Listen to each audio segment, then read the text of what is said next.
मोहब्बत की तलब पारट सीवन जाके अपनी कमरे की कंडी भी लगा दी और मुझे कहा कि समीरा, मुझे उस दिन का बेसब्री से इंतज़ार था। मैं रोज़ तुम्हें देखता था और ये दिल में सोचता था कि कब तुम मेरे पास आओगी और मुझे पूरा पूरा टाइम दोगे। बोला आखिर वो दिन आ गया है।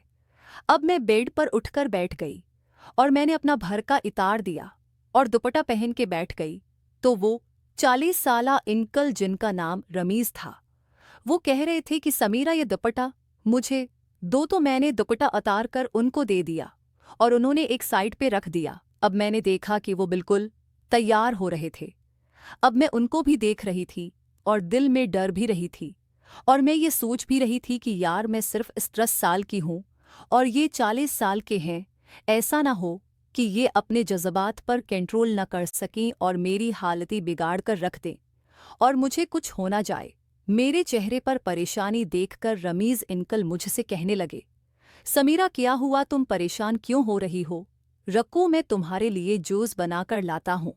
फिर वो रमीज अंकल 2 गिलास फूल के कमरे से बाहर आ गए और अब थोड़ी सी मैं अपने आप को रिलैक्स महसूस कर रही थी। लेकिन मेरे दिल में अब भी वही डर मौजूद था, क्योंकि यार, मैं बहुत छोटी थी और इन रमीज अंकल से पहले मैंने सिर्फ अवीस के साथ एक मर्तबा किया था। उसी लिए भी मुझे डर लग रहा था। और वो रमीज अंकल दिखने में भी बहुत लंबे कदगे थे और काफी तगड़े लगते थे। उससे मुझे अंदाजा हो रहा था कि उनका वो भी, और उसी लिए मुझे थोड़ा खौफ महसूस हो रहा था। थोड़ा भी नहीं बल्कि बहुत ज्यादा खौफ हो रहा था। और मैं आपको सच बताऊं तो मेरी टांगें हल्की हल्की कांप रही थी। लेकिन मैं ये महसूस नहीं होने दिया, क्योंकि यार, वो अंकल बहुत ज्यादा मुझे मजबूत लग रहे थे और बिल्कुल फट थे। बस मैं यही सोच रही थी कि मैंने देखा कि वो 2 गिलास जूस के लेकर आ रहे थे।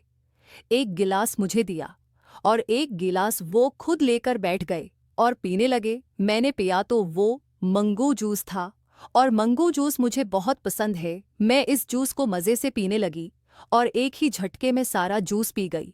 रमीज अंकल ने जैसे ही मुझे देखा तो कहने लगे, समीरा, तुम्हें और भी प्यास लगेगी क्या? मैंने कहा, सिर प्यास तो है।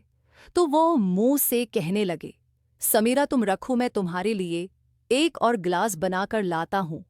और फिर वह दोबारा चले गए।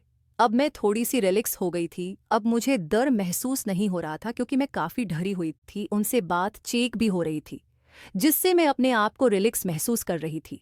थोड़ी देर में वो एक और ग्लास जूस का लेकर आ गए। उन्होंने अपना ग्लास अभी ख़त्म नहीं किया था, आधा उनका रहता था। वो सिर्फ मेरे लिए ही 2 गिलास लाए थे और उन्होंने मुझे वो गिलास कहा, ये पी लो। मैंने उनसे पूछा कि सिर आपने दूसरा अपने लिए क्यों नहीं बनाया? तो वो मुझसे कहने लगे कि मेरी प्यास उससे नहीं बजेगी, इसलिए तुम होना। मैं शर्मा गई। उन्होंने मेरे गाल पर चटकी काटे कहा कि जल्दी जल्दी जूस खत्म करो, उसके बाद फिर हम लोग वो वाला काम शुरू करते हैं। अब मैं एक झटके में जूस खत्म नहीं कर रही थी, बल्कि आराम आराम से पी रही थी। और मैंने देखा कि अंकल रमीज ने अपना जूस खत्म कर लिया था और अब वो तैयारी कर रहे थे। और बिला आखिर मैंने भी जूस खत्म कर लिया और उन्होंने मुझे कहा कि बेड पे सीधी लेट जाओ। मैं सीधी बेड पे लेट गई।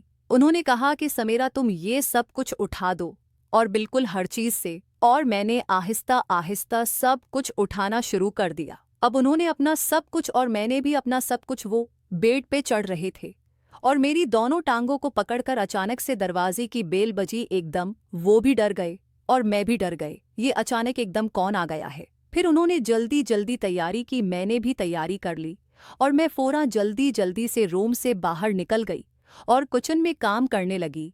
और रमीज अंकल ने जाकर दरवाज़ा खोला तो देखा उनकी बेबी थी, जिनकी हालत खराब थी, और उनकी बेबी की बहन थी बड़ी, जो उनको रक्शे में लेकर आई थी और कह रही थी, अचानक उनकी तबीयत खराब हो गई है, प्लीज़ उनको जल्दी से हॉस्पिटल ले जाएं।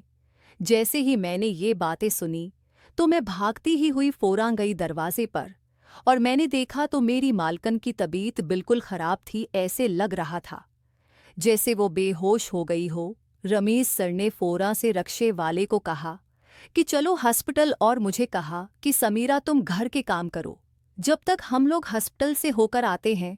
अब मैं घर के कामों में मसरूफ़ हो गई और वो हॉस्पिटल चले गए।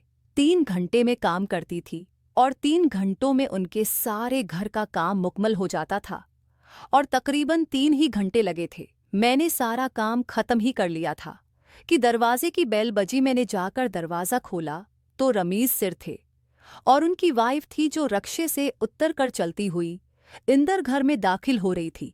मैंने जैसे ही बाजी को देखा तो मैं उससे बात करने लगी। मैंने कहा, बाजी आपको क्या हो गया था? तो वो मुझसे कहने लगी, तो मेरा पता नहीं, मुझे चक्कर आ गए थे और मैं गर गर गई। उसके बाद मुझे नहीं पता कि क्या हुआ था।